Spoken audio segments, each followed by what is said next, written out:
तो ये है एसिड बेसिस एंड सॉल्ट का फोर्थ पार्ट। अभी तक हमने पिछले 3 पार्ट में चैप्टर कवर कर लिया है। हमने एसिड के बारे में पढ़ लिया, बेस के बारे में पढ़ लिया और सॉल्ट्स के बारे में पढ़ लिया इंडिविजुअली पिछले 3 वीडियो में। तो सबसे पहले तो अगर आपने वो 3 वीडियो की सीरीज नहीं देखी है तो इस चैप्टर के 3 वीडियो वो प्लीज़ देखें, और उसके बाद आप प्रोग्रेस कर सकते हैं क्वेश्चन आंसर सॉल्व करने के लिए, जो कि बहुत इंपॉर्टेंट पार्ट होता है। अगर आपको किसी चैप्टर को अच्छे से समझना है, उसकी डीप अंडरस्टैंडिंग चाहिए, तो क्वेश्चन प्रैक्टिस तो बहुत ज़रूरी है। और सबसे पहले आप क्वेश्चन प्रैक्टिस कहाँ से करना स्टार्ट करेंगे? सबसे पहले आप हमेशा एनसीईआरटी से स्टार्ट करिए, क्योंकि एनसीईआरटी एक बेस लेवल आपका सेट करती है। उसके बाद ही आप उसके ऊपर धीरे धीरे डेवलप कर सकते हैं। ठीक है, अगर आपने एनसीईआरटी अच्छे से कर लिया तो आप हायर बुक्स के लिए जा सकते हैं और अपना लेवल बढ़ा सकते हैं। पर एनसीईआरटी तो एटलीस्ट आपको एनसीईआरटी के सारे क्वेश्चन आने ही आने चाहिए, क्योंकि बोर्ड्स में भी काफ़ी बार हमने देखा है डायरेक्टली एनसीईआरटी से क्वेश्चन आ जाता है या फिर उसके थोड़े बहुत मॉडिफिकेशन आते हैं। तो अगर आपको एनसीईआरटी का क्वेश्चन करना आता है तो आप कर लोगे अच्छे से। और एनसीईआरटी के क्वेश्चन अगर आपसे हो रहे हैं, मतलब कि चैप्टर की आपकी एक अंडरस्टैंडिंग बन चुकी है। तो इस वीडियो में हम एनसीईआरटी के क्वेश्चन डिस्कस करेंगे एसिड बेसिस एंड सॉल्ट के। तो चलिए वीडियो स्टार्ट करते हैं आज का।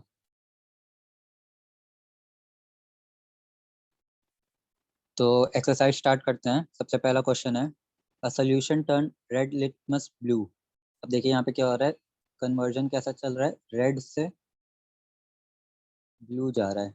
तो मैंने आपको वीडियो में बताया था कि रेड से ब्लू और ब्लू से रेड कौन करवाता है। आप थोड़ा सा रिकॉल करने की कोशिश करिए। जो रेड से ब्लू कन्वर्जन कराता है वो बेस कराता है। कौन कराता है? रेड से ब्लू तो बेस करा सकता है। और अगर आपसे ऐसे पूछ लेता कि ब्लू से रेड, तो वो कौन कराता है? वो एसिड कराता है। ब्लू से रेड, ठीक है, और रेड से ब्लू। आपको ये कलर ध्यान में रखना है। तो इसका आंसर क्या हो जाएगा? सबसे सिंपल, आपको पता है कि ये जो कन्वर्जन है ये कोई बेस ही करा सकता है। ठीक है, बेस ही करा सकता है। अब बेस करा सकता है, लेकिन बेस में पीएच पे ये क्वेश्चन पूछा है, ये नहीं पूछा कि एसिड है या बेस है। तो अगर आप रिकॉल करो तो मैंने आपको पीएच टेबल बना के दिखाया था। यहाँ पे बीच में होता है 7 न्यूट्रल। इस साइड की ओर अगर आप जाओगे तो जैसे 8 9 10 ऐसे कर करके 14 आएगा, जो कि लास्ट होता है। तो इस साइड की ओर बेसिक होता है।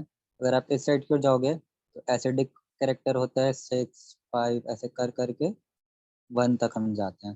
ठीक है, तो अब क्वेश्चन में आपको पता है कि कोई बेस ही ये कन्वर्जन करा सकता है। ब्लू, रेड से ब्लू कराना है, कोई एक बेस ही करवा सकता है रेड से ब्लू। और बेस आपको पता है, तो बेस कब होगा? जब उसका पीएच 7 से ज़्यादा होगा। यहाँ पे पीएच तो पूछा है, तो 7 से ज़्यादा वाला पीएच कौन सा आपको दिख रहा है? यहाँ पे 10 दिख रहा है, तो सीधा 10 को टिक करेंगे, आगे बढ़ जाएंगे। इतना सिंपल क्वेश्चन था ये। ठीक है, सेकंड क्वेश्चन देखते हैं। A solution react with crushed eggshells to give gas that turns lime water milky।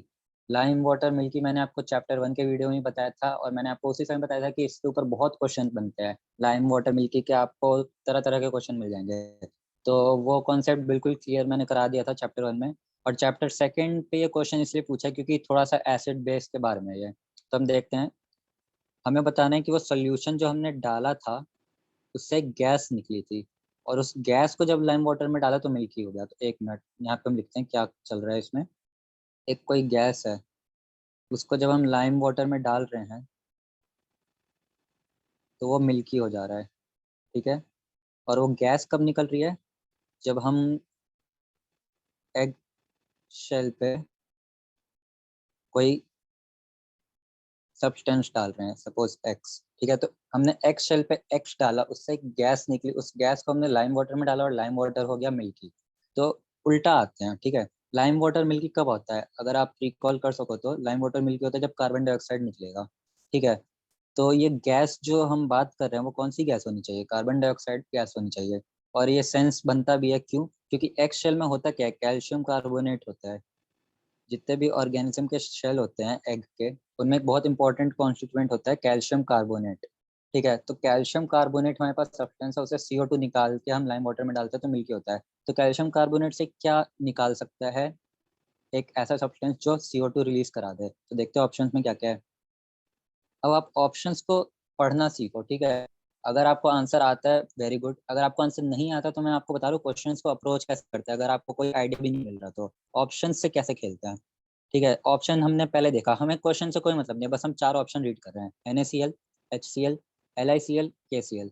अब आप आपने अगर एसिड बेसिस एंड सॉल्ट पढ़ा है तो आप 1 सेकंड में नोटिस कर लोगे कि यहाँ पे HCl जो है बस ये एक एसिड है और बाकी ये तीनों बेस है।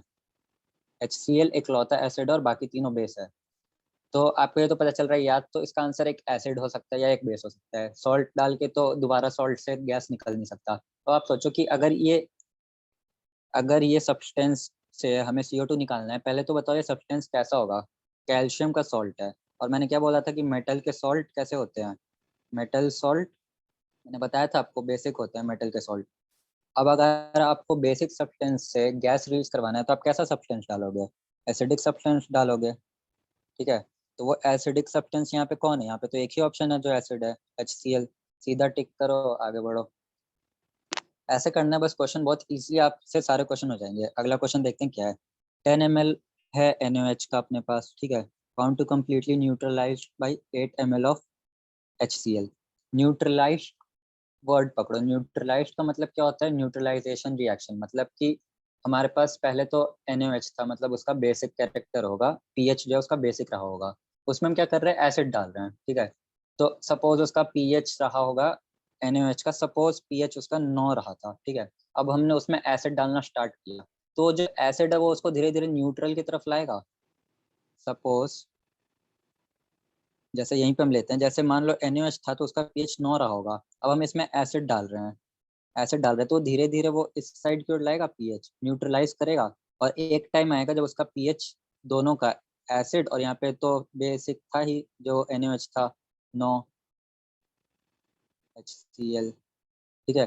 तो 9 से जब हम NaOH में HCl डाल रहे हैं तो धीरे धीरे वो न्यूट्रल की तरफ ला रहे हैं, मतलब pH 7 की तरफ ला रहा है। तो इस बात को पकड़ना है कि न्यूट्रलाइज हो रहा है, एसिड बेस न्यूट्रलाइजेशन चल रहा है यहाँ पे। ठीक है। अब और उसके बाद बोल दिया है कि सेम NaOH पहले हमने 10 लिया था, अब हमें 20 ले लेना है। तो हमें HCl कितना डालना पड़ेगा ताकि वो दोबारा न्यूट्रलाइज हो सके। तो इसके तो दो तरीके हैं वैसे। आपको मैं सबसे सिंपल तरीका पहले बता देता हूँ क्या है। सबसे सिंपल तरीका ये रहेगा आपके लिए, यूनिटरी मेथड। सिंपल लॉजिक लगाओ। 10 ml के लिए 10 ml NaOH को न्यूट्रलाइज करने के लिए अगर आपको 8 ml HCl चाहिए था, 8 ml HCl, 1 ml के लिए कितना चाहिए होगा। 1 ml NaOH को हमें न्यूट्रलाइज करना है, 8/10 ml HCl चाहिए होगा। ठीक है। सिंपल यूनिटरी मेथड जो बचपन से करते आ रहे हैं। अब एक की जगह हमसे क्वेश्चन में 20 पूछ लिया है, 20 ml NaOH। तो हमें क्या कर देना है, बस इस वाले को 20 से मल्टीप्लाई कर देंगे, कुछ अलग नहीं किया, सिंपल यूनिटरी मेथड है। कितना आ जाएगा, 16 ml HCl आ जाएगा। ऑप्शन में देखो 16 ml है कि नहीं। ऑप्शन में मुझे दिख गया डी ऑप्शन, 16 ml HCl है।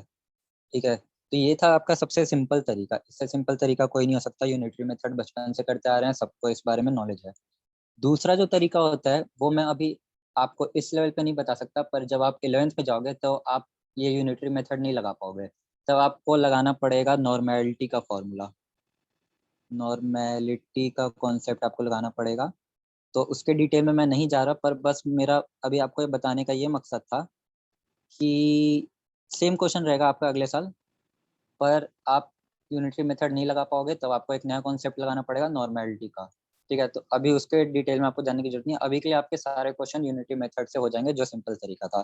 तो अभी आपको कोई टेंशन लेने की जरूरत नहीं है। टेंशन लेने का टाइम जब आएगा तब लीजिएगा। ठीक है। तो अगले क्वेश्चन पे आते हैं। Which of the following types of medicine is used for treating indigestion. अब देखिए, इंडाइजेशन, इंडाइजेशन में क्या होता है, इंडाइजेशन में किस वजह से होता है। मैंने आपको एप्लीकेशंस के टाइम पे जब हम डिस्कस कर रहे थे एसिड बेसिस एंड सॉल्ट का रियल लाइफ में क्या क्या एप्लीकेशन है, कहाँ आपको देखने को मिलता है, तो मैंने इंडाइजेशन के टाइम पे बताया था कि स्टमक में जब बहुत ज़्यादा एसिडिटी प्रोड्यूस हो जाती है, स्टमक में डाइजेशन होता है सब खाने का। डाइजेशन होता है एंजाइम्स के थ्रू। एंजाइम्स क्या होता है, बायो कैटलिस्ट। मतलब कोई भी आपको रिएक्शन करवाना है A to B तो उसमें आपको एंजाइम्स की मदद लेनी पड़ेगी बायोलॉजिकल सिस्टम में। ठीक है। तो स्टमक में डाइजेशन हो रहा है, सबको पता है। लेकिन जो एंजाइम्स काम कर रहे हैं वो कहेंगे कि मैं काम तो करूंगा लेकिन आप पहले मेरी रिक्वायरमेंट फुलफिल करो। तो क्या डिमांड रखता है वो स्टमक से, वो स्टमक से डिमांड रखता है कि मुझे एसिडिक पीएच चाहिए। बहुत ही तगड़ा एसिड, मतलब 1.5 से 1.5 पीएच होता है। आप सोच सकते हो कितना ज्यादा एसिडिक है, मतलब इस लाइन में पीएच टेबल पे इंडिकेटर में कहाँ आएगा, बिल्कुल इस एक्सट्रीम जोन में आएगा। ठीक है, तो आप समझ सकते हो कितना ज्यादा एसिड है।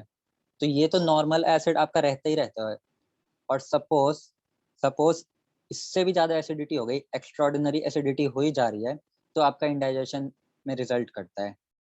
अब क्योंकि मैं मेडिकल फील्ड से रिलेटेड हूँ और ये चारों जो टर्म्स है वो मेडिकल से रिलेटेड है, तो मैं आपको ये बाकी के 3 टर्म्स का भी मतलब बता दूंगा, क्योंकि आपको बायो में काम आ सकता है। पर पहले आंसर देख लेते हैं।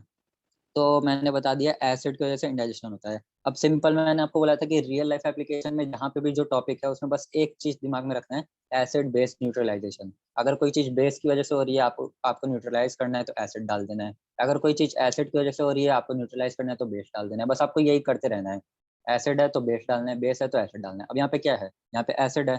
ठीक है, तो हम क्या करेंगे न्यूट्रलाइज करने के लिए, यहाँ पे हम बेस डालेंगे। बेस में कुछ कुछ नाम थे, अगर आप रिकॉल करो तो आपने पढ़ा होगा milk of magnesia, milk of magnesia. और अगर आपने पढ़ा है अच्छे से तो आपने एक और नाम भी पढ़ा होगा, एंटासिड, एंटासिड। ठीक है, तो इसका आंसर एंटासिड हो जाएगा। एंटासिड भी एक बेसिक फार्मूला होता है जो हम यूज करते हैं इंडाइजेशन को रोकने के लिए। क्यों? क्योंकि वो एसिड जो स्टमक में उसको न्यूट्रलाइज कर देगा। ठीक है, तो एंटासिड का ये काम होता है। अब बाकी के ये जो टर्म्स है, एंटीबायोटिक बैक्टीरिया से प्रिवेंट करने के लिए होता है, बैक्टीरियल इन्फेक्शन के लिए। एनल्जेसिक, एनल्जेसिक मतलब होता है पेन किलर, पेन किलर। ठीक है, एनल्जेसिक जहाँ पे भी आपको वर्ड दिखा उसका मतलब होता है पेन किलर। और एंटीसेप्टिक भी होता है आपका माइक्रोब्स का इन्फेक्शन बचाने के लिए, इन्फेक्शन से बचाने के लिए। डिटॉल एंटीसेप्टिक हो गया, एंटीबायोटिक आपका पेनिसिलिन और इतने सारे एंटीबायोटिक है। एनल्जेसिक आपका पेन किलर, पैरासीटामोल भी एनल्जेसिक होता है। तो इस तरीके से, और एंटासिड तो आपके है ही इंडाइजेशन पे। तो ये आई होप क्वेश्चन आपको क्लियर हो गया हो। नेक्स्ट क्वेश्चन पे आते हैं।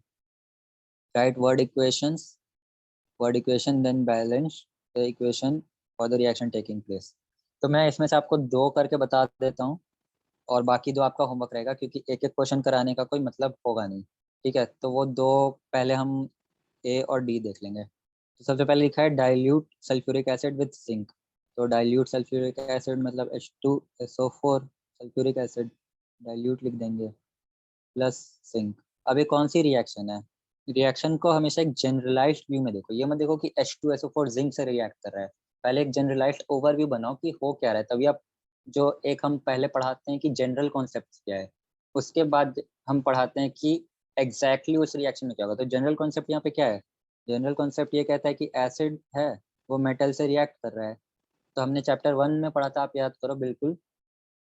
एसिड जब मेटल से रिएक्ट करता है तो एक गैस रिलीज होती है। कौन सी गैस रिलीज होती है? सही, हाइड्रोजन गैस रिलीज होती है। और एक और टाइप ऑफ रिएक्शन हमने पढ़ा था चैप्टर 1 में, उसका नाम था डिस्प्लेसमेंट रिएक्शन। तो डिस्प्लेसमेंट रिएक्शन होगा तो क्या हो जाएगा, Zn और SO4, ये जो था कैटायन की तरह एक्ट करेगा, ये एनायन की तरह एक्ट करेगा, Zn SO4। और क्या होगा, हाइड्रोजन गैस रिलीज होती है। एसिड प्लस मेटल का तो कैरेक्टरिस्टिक है ही कि कुछ कुछ बनेगा, और H2 पक्का रिलीज होगी ही होगी, H2 रिलीज हो जाएगा। ठीक है, अब देख लेते हैं बैलेंस है कि नहीं।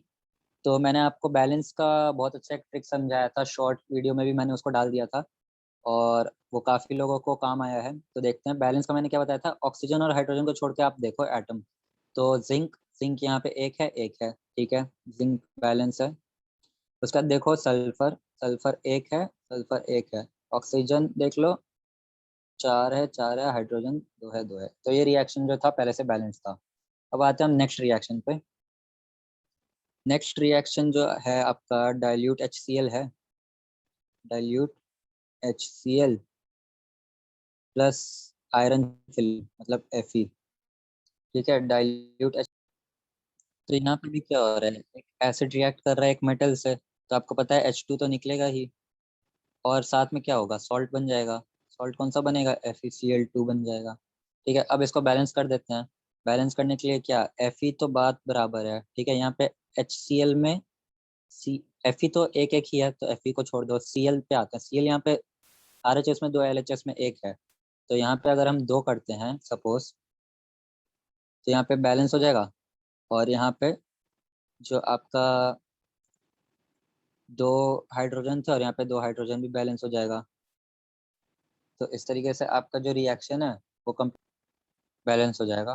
तो जनरल कॉन्सेप्ट आपको दिमाग में रखना है, बस इतना concept. Acid plus metal give hydrogen ion, और जो भी सॉल्ट बनेगा या डिस्प्लेसमेंट रिएक्शन से या जैसे भी बनेगा वो आपको देख लेना है। ठीक है, अब नेक्स्ट क्वेश्चन पे आते हैं।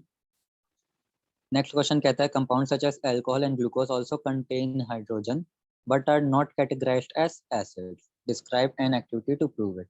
ठीक है, तो ये बहुत ही अच्छा क्वेश्चन है, वैलिड है, लॉजिकल रीजनिंग टाइप का क्वेश्चन है कि हमने बोला था कि जो भी चीज एसिड कौन होगा, एसिड वो होगा जो एक्वस मीडियम में H प्लस रिलीज करेगा, वो एसिड होगा।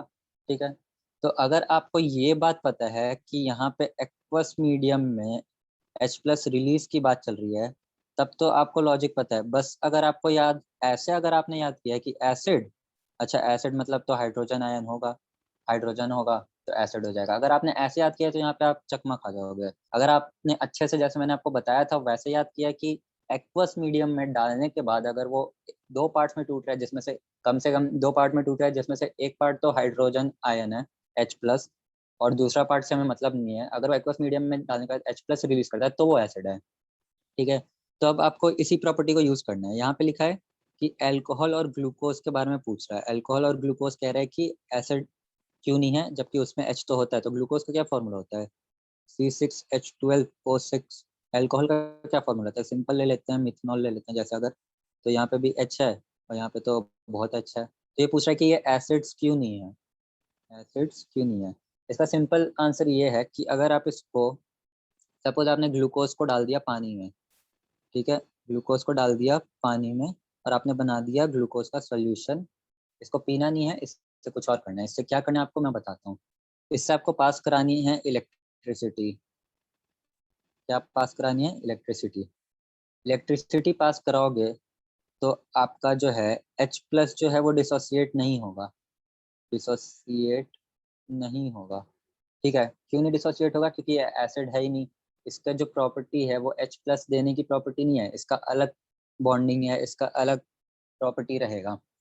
और अगर इसी तरीके से आप HCl को, इसको कहते हैं इलेक्ट्रोलिसिस कहते हैं। ठीक है, एक्वा सोल्यूशन बना के उसमें से अगर इलेक्ट्रिसिटी पास करते हैं तो इलेक्ट्रोलिसिस कहते हैं। तो यहाँ पे H प्लस और Cl माइनस अलग हो जाता है।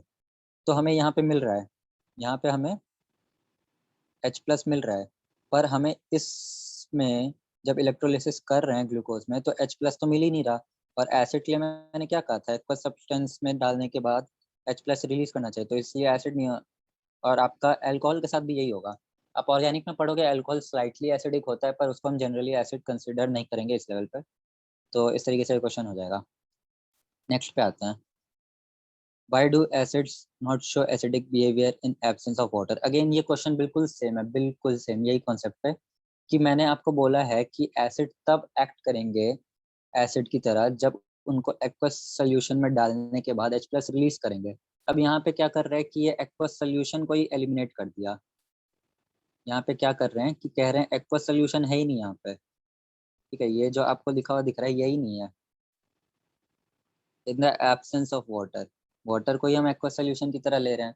तो जब अपने पास कोई सब्सटेंस तो है, ठीक है, लेकिन उसके जो मॉलिक्यूल है, मतलब सपोज यहाँ पे H है, यहाँ पे सपोज Cl है, यहाँ पे H है, यहाँ पे Cl है, HCl का मान लो क्रिस्टल है। ठीक है, तो आपने क्रिस्टल अगर पकड़ लिया है हाथ में तो आपको कुछ एसिडिटी और कुछ कोरोजन और इस तरह का इफेक्ट नहीं दिखेगा। क्यों नहीं दिखेगा, क्योंकि जब वो H प्लस रिलीज ही नहीं कर रहा है, जब वो अपनी एसिडिक प्रॉपर्टी शो ही नहीं कर रहा है, तो आपको कैसे पता चलेगा। एसिड तो H प्लस रिलीज करना चाहिए था, पर रिलीज कब करेगा, जब इसमें एक्वस मीडियम में डालेंगे तब। ठीक है, यहाँ पे वाटर आ जाएगा, वाटर आ जाएगा और ये क्या करेगा, इसको तोड़ेगा, इस स्ट्रक्चर को तोड़ेगा और H प्लस रिलीज करेगा और इधर से Cl अलग कर देगा, Cl माइनस। ठीक है, तो ये जो वाटर आया वो ज्यादा जरूरी है। HCl पहले से ही अच्छे से स्टेबली बॉन्डेड था, उसमें हमें कुछ ना कुछ इनपुट देना पड़ेगा ताकि दोनों अलग हो जाए। दोनों की पहले से दोस्ती बॉन्डिंग बहुत अच्छी है। वो H प्लस क्यों अलग जाएगा अपना एसिडिटी दिखाने के लिए, जब वो Cl के साथ अच्छे से बॉन्डेड है। पर एक्वस मीडियम में डालने के बाद कुछ ना कुछ एक्स्ट्राऑर्डिनरी हो रहा है, एनर्जी चेंजेस आ रहे हैं। उसको लग रहा है कि मेरा डिसोसिएट होने में ज्यादा फायदा है, H प्लस सोच रहा है कि मैं निकल लूँ एसिडिटी दिखा दूँ तो ज्यादा फायदा है मेरा, तब जाके वो एसिडिटी शो करेगा। तो वाटर इसलिए जरूरी है एक्वस मीडियम प्रोवाइड करने के लिए। ये जो एनर्जी पहले से उनकी थी, पहले से ही वो स्टेबल थे, तो वो क्यों छोड़ के जाएंगे। पर वाटर ने H प्लस को बताया कि तुम छोड़ के जाओगे तो तुम्हारा फायदा है, तुम एसिडिटी दिखा सकते हो। तो इसलिए यहाँ पे वाटर की जरूरत होती है एसिडिटी कैरेक्टर शो करने के लिए। आते हैं 9th क्वेश्चन पे। 5 solution A B C D E when tested with universal indicator showed pH as इतना इतना इतना respectively which solution is। अब हमें बताना है ये pH को देख के कि इन टाइप में से कौन सा टाइप होगा। तो अगेन pH स्केल बनाते हैं शानदार सा। यहाँ पे मैं लिख देता हूँ 7, ठीक है, 8, 9, 10। कहाँ तक जाता है pH स्केल? सही बोला आपने, 14 तक जाता है। पीछे कहाँ तक जाएगा? पीछे तो मैं 1 तक लिखूंगा, पर पॉइंट में भी पीएच जा सकता है, मतलब कि बहुत ही ज़्यादा एसिडिक है। तो 0 जनरली लिखते नहीं है, ठीक है, पर ऑब्वियसली 1 से अगर कम पीएच होगा तो पॉइंट पीएच में भी कुछ जा सकता है। तो आई होप मैंने काउंटिंग सही लिखी होगी, 1 2 3 4। तो देखते हैं। अब सबसे पहले एक एक 1 बाय 1 पिक करते हैं। सबसे पहले लिखा दिख रहा है हमें 4, ठीक है। तो 4 को कहाँ हम प्लेस करेंगे? 4 को यहाँ पे प्लेस करेंगे। अब एक पहले यहाँ पे लिख देते हैं, ये न्यूट्रल है, ये बेसिक है। जितना ज़्यादा बेस राइट साइड में जाएगा उतना ज़्यादा एक्सट्रीम पीएच होता जाएगा, उतना ज़्यादा स्ट्रॉन्ग बेस होता जाएगा। यहाँ पे लिख देता हूँ मैं स्ट्रॉन्ग, यहाँ पे लिख देता हूँ मैं वीक। अगेन आपको देखना है इस साइड में जो होगा वो वीक क्या होगा? एसिड होगा। बेस मत कह देना। इस साइड जो जाएगा स्ट्रॉन्ग होगा। जो राइट मोस्ट एक्सट्रीम पे होगा वो स्ट्रॉन्ग बेस होगा। जो 7 से राइट मोस्ट एक्सट्रीम, 7 यहाँ पे राइट मोस्ट एक्सट्रीम ये है। तो जो बीच का ग्रेडियंट है, धीरे धीरे हम 7 से 14 की तरफ जा रहे हैं, तो बीच का जो एरिया वहाँ पे वीक होगा। बीच का एरिया पास करके बिल्कुल राइट मोस्ट एक्सट्रीम पे चले गए तो स्ट्रॉन्ग हो जाएगा। अब वापस इधर की ओर आओ। 7 ये है, 7 से बीच का जो एरिया वहाँ पे वीक एसिड होगा, और वापस हम एक्सट्रीम पे चले गए तो स्ट्रॉन्ग एसिड हो जाएगा। तो बस यही करना है आपको। 4 है, तो 4 आपको कैसा लग रहा है? 4 का कैसा प्रॉपर्टी हो सकता है? 4 का प्रॉपर्टी होना चाहिए, क्या लग रहा है? बीच के एरिया में तो वीकली एसिड होना चाहिए। मैंने क्या लिखा है? बीच के एरिया में वीकली एसिड। अब आते हैं 1 पे, ठीक है। 1, 1 तो भाई साहब बिल्कुल एक्सट्रीम पे है, और 1 के नीचे मैंने जस्ट लिखा हुआ है स्ट्रॉन्ग। कुछ सोचना ही नहीं है यार, ये सब बहुत इजी क्वेश्चन है, आप लोग तुरंत ऐसे फटफट करोगे अगर आपका कॉन्सेप्ट क्लियर है तो, ठीक है। और कॉन्सेप्ट अगर क्लियर नहीं है तो आपको पता है क्या करना है, आपको वीडियोस देखनी है। मैं ये नहीं कहूँगा कि मेरी वीडियो देखो, आप किसी की वीडियो देखो, आप अच्छे से पढ़ाई करो। मेरा मेन मोटिव ये है कि आपके कॉन्सेप्ट क्लियर होने चाहिए। आप जब एग्ज़ाम दो तो आप कॉन्फिडेंस के साथ दो कि हाँ मुझे आता है, मैंने साल भर मेहनत की है, पढ़ाई की है, ठीक है। तो इस तरीके से अगर आपको समझ में आ रहा है ये चैप्टर तो आप जल्दी जल्दी क्वेश्चन कर लोगे। 1 है, कुछ सोचना ही नहीं है, सीधा स्ट्रांगली एसिड है, ठीक है। अब आज जो अगले पे, अगला क्या है? 11 नंबर है। 11 नंबर देखो यहाँ पे आ रहा है, ठीक है। तो 11 जो है वो आ रहा है यहाँ पे, वीक के थोड़ा साइड में ही है और बाद में है। पर एक कोई वो नहीं होता कि यहाँ पे इस नंबर तक, 10 नंबर तक तो सपोज वीक हो गया और 11th के आते ही स्ट्रॉन्ग बेस हो जाएगा। नहीं, ऐसा नहीं होता है। आपको दूसरों के कंपैरिजन में देखना है, ठीक है। एक कोई फिक्स लाइन नहीं होती यहाँ पे कि इसके बाद वीक हो जाएगा, इसके बाद स्ट्रॉन्ग हो जाएगा। कंपेयर में देखना है। तो कंपेयर में मुझे दिख रहा है कि अगला यहाँ पे ना 9 भी लिखा हुआ है। तो अगर मैं कह दूँ कि 11 वीक बेस है और 9 स्ट्रॉन्ग बेस है तो क्या स्टेटमेंट सही होगा? अगेन ध्यान से सोचो। अगर मैं कह दूँ 11 वीक बेस है, 9 स्ट्रॉन्ग बेस है, तो क्या स्टेटमेंट सही है? नहीं, बिल्कुल नहीं है। ऑब्वियसली 9 से तो ज्यादा ही बेसिक कैरेक्टर 11 में होगा। तो हम 11 को यहाँ पे डालेंगे, यहाँ पे हम 11 को डालेंगे स्ट्रांगली अल्कलाइन में, ठीक है। और 9 को डालेंगे वीकली अल्कलाइन में। वीकली एसिड में हमने डाला था 4 को, स्ट्रॉन्ग एसिड में डाला था 1 को, और न्यूट्रल तो आप सबको पता ही है 7 होता है। क्वेश्चन खत्म, आगे बढ़ो। अच्छा, यहाँ पे एक और क्वेश्चन है, arrange pH in increasing order of H plus concentration. ये क्वेश्चन में बच्चे कंफ्यूज हो सकते हैं। ये क्वेश्चन काफी मतलब सही क्वेश्चन है, क्योंकि देखो पीएच में मैंने आपको बताया था कि नेगेटिव लॉग होता है, minus log of H plus ion. तो आपको एक चीज हमेशा हमेशा हमेशा दिमाग में रखना है, कंफ्यूजन हो जाती है इसमें। सपोज पीएच है यहाँ पे 1, सपोज पीएच है यहाँ पे 1 और सपोज पीएच है यहाँ पे 10। अब आपसे पूछे कि ज्यादा H प्लस आयन कौन से सब्सटेंस में है, ए में है या बी में है, ठीक है। तो आपको हमेशा ये ध्यान में रखना है कि नेगेटिव लॉग है, उल्टा चलता है यहाँ पे। अगर हाइड्रोजन का आयन कंसंट्रेशन बहुत ज्यादा होगा तो पीएच कम हो जाएगा, H प्लस आयन बहुत ज़्यादा, pH कम, H प्लस आयन कम, pH ज़्यादा। आप सोच भी सकते हो लॉजिकली, एक स्ट्रॉन्ग एसिड है जिसका pH 1 है, तो ऑब्वियसली उसने बहुत सारे H प्लस रिलीज किए होंगे, तभी तो वो स्ट्रॉन्ग एसिड है। और उतना स्ट्रॉन्ग एसिड नहीं है, तो उसने कम H प्लस रिलीज किए होंगे, तभी उसका pH ज़्यादा है। ठीक है, तो arrange the pH in increasing order of H plus concentration. तो आप इस कॉन्सेप्ट को यूज करके अरेंज करना और मुझे कमेंट सेक्शन में बताना कि क्या आंसर आ रहा था।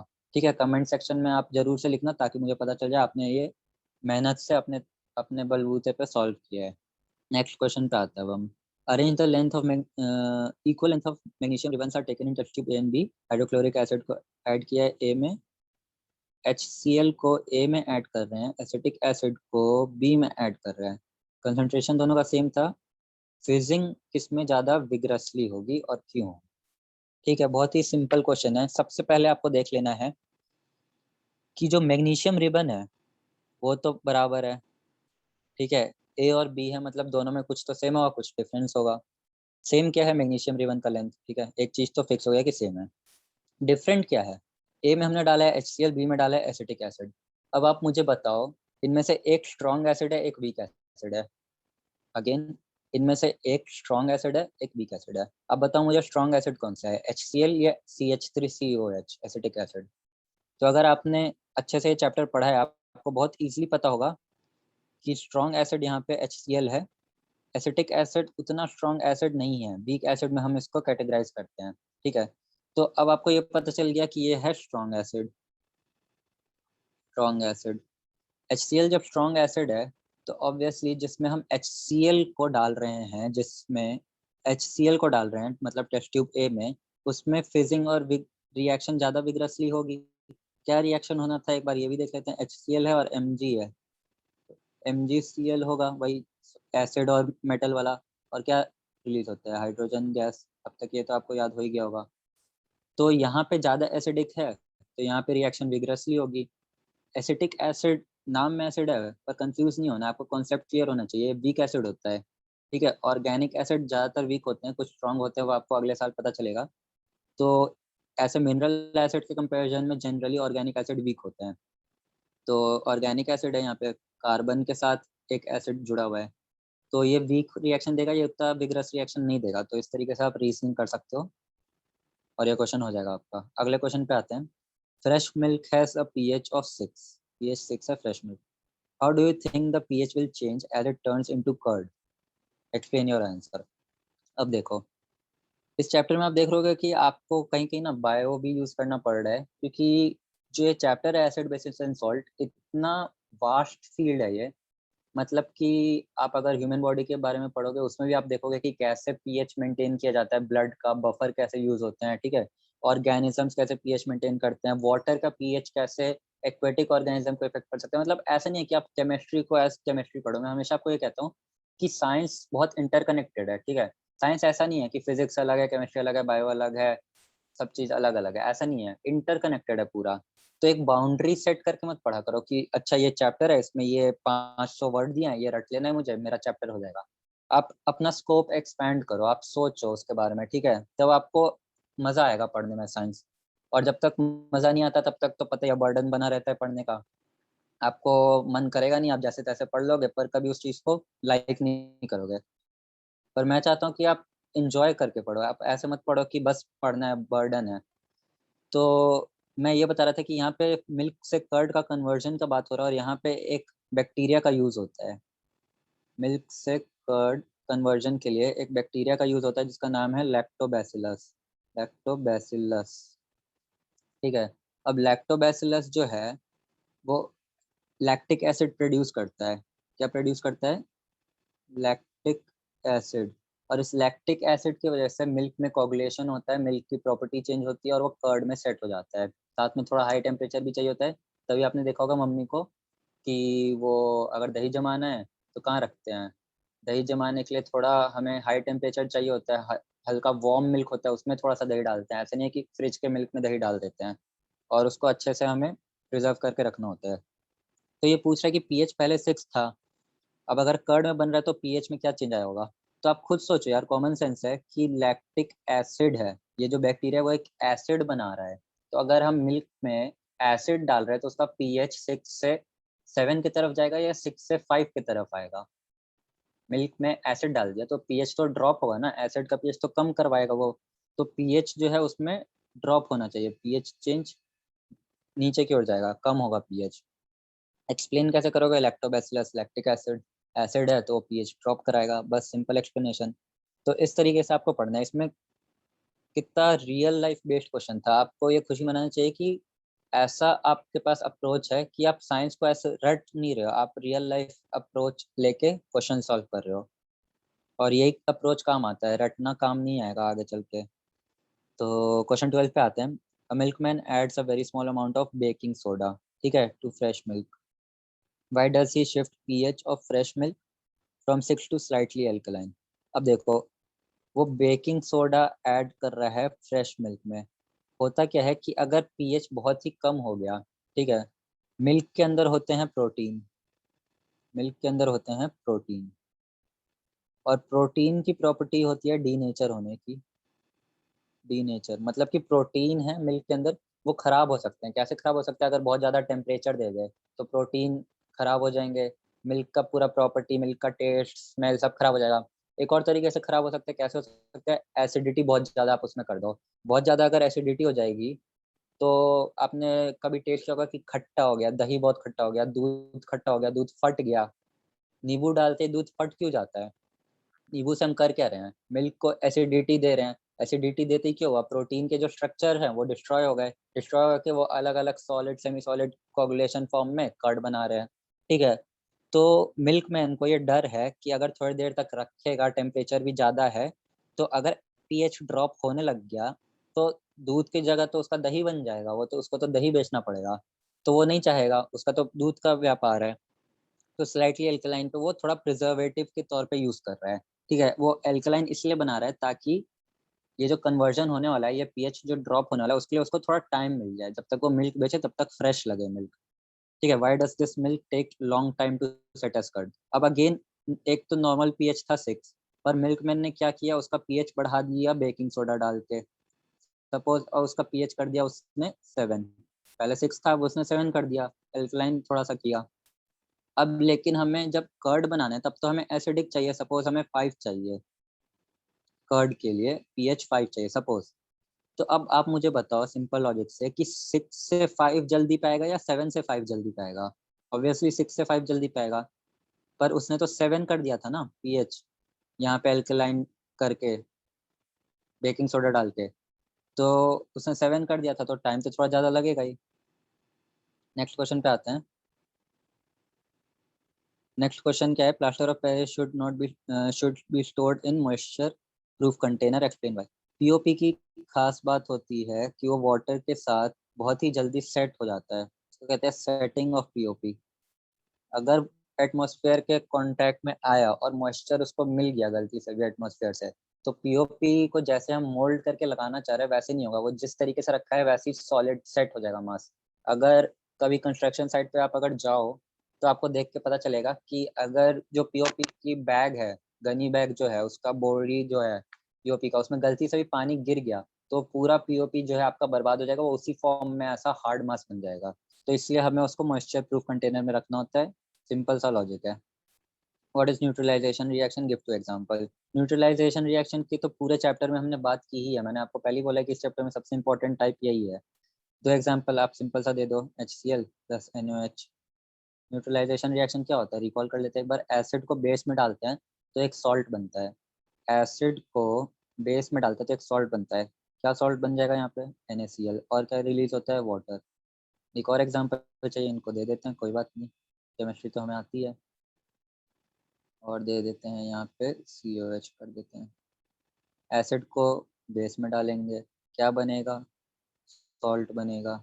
और क्या रिलीज होगा? वाटर रिलीज होगा। कुछ इसमें मुश्किल है क्या? बहुत ईजी है, आप चीज़ों को अच्छे से पढ़ो, बहुत ईजिली आपका होगा। Give two important use of washing soda and baking soda. अब देखो ये जो चीज़ है, ये जो क्वेश्चन है, कितना रियल लाइफ है। आपको दो इम्पोर्टेंट यूज बताने हैं बेकिंग सोडा और वॉशिंग सोडा का। वॉशिंग सोडा और बेकिंग सोडा का। तो वॉशिंग सोडा आपका यूज़ होता है डिटर्जेंट में, बेकिंग सोडा यूज़ होता है आपके बेकरी में पफ करने के लिए। बेकिंग सोडा बेकिंग सोडा एक और जगह भी यूज़ होता है, कहाँ पे?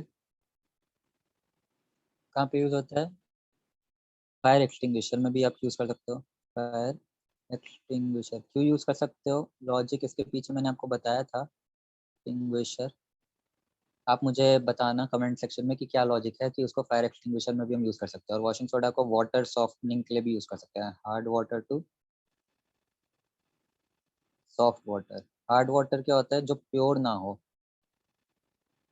आपको मिलेगा ये वाला क्वेश्चन। तो ये क्वेश्चन भी हो गया, तो एक बार चेक कर लेते हैं सारे क्वेश्चन हो गए। ये हो गया, पीओपी हो गया, ये हो गया, ये हो गया, हो गया, हो गया, हो गया। एक क्वेश्चन रह गया था, अभी मैं चेक कर रहा था, मुझे लग रहा था एक क्वेश्चन रह गया। 7th वाला देख लेते हैं। डिस्टिल वाटर कंडक्ट नहीं कराता इलेक्ट्रिसिटी, जबकि रेन वाटर कराता है। तो ये लास्ट क्वेश्चन ही है। मैं आपको एक्सप्लेन करता हूँ क्यों ऐसा होता है। डिस्टिल वाटर में क्या होता है? डिस्टिल वाटर में कोई भी इलेक्ट्रोलाइट्स नहीं होते हैं। डिस्टिल वाटर मतलब आप समझो कि मॉलिक्यूलर लेवल पे, केमिकल लेवल पे बस H2 ही है, बस H2। जबकि आपके नल के पानी में, रेन वाटर में, टैप वाटर में, रिवर वाटर में, कोई भी अगर आप वाटर का सोर्स उठाओ, कभी भी वो प्योर नहीं होगा। प्योर नहीं होगा, उसमें कुछ इलेक्ट्रोलाइट्स हमेशा रहेंगे। कभी कोई मेटल हो सकता है, कभी कोई सॉल्ट हो सकता है, कुछ भी रहेगा, लेकिन इलेक्ट्रोलाइट्स हमेशा रहेंगे। पर डिस्टिल वाटर में प्योर बस H2 ही है केमिकली।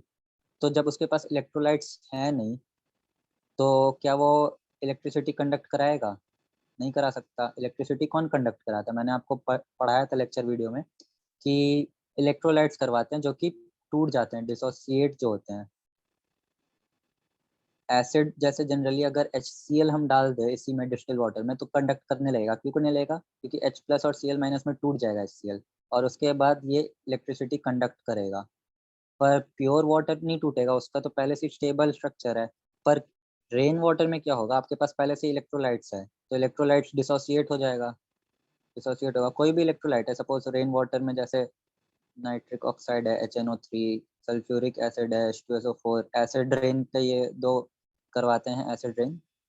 तो सपोज ये है, तो ये टूट जाएगा ना, H प्लस SO4 2 माइनस में, H प्लस NO3 माइनस में, और उसके बाद जब इलेक्ट्रोलाइट्स एक बार आ गए आपके पास डिसोसिएट होकर, फिर तो कंडक्ट हो ही जाएगी इलेक्ट्रिसिटी। तो ये रीज़न है इसका।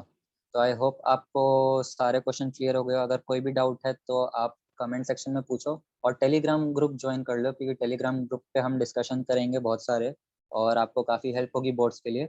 तो वीडियो पसंद आई हो तो लाइक करें, चैनल को सब्सक्राइब करें। मिलते हैं नेक्स्ट वीडियो में।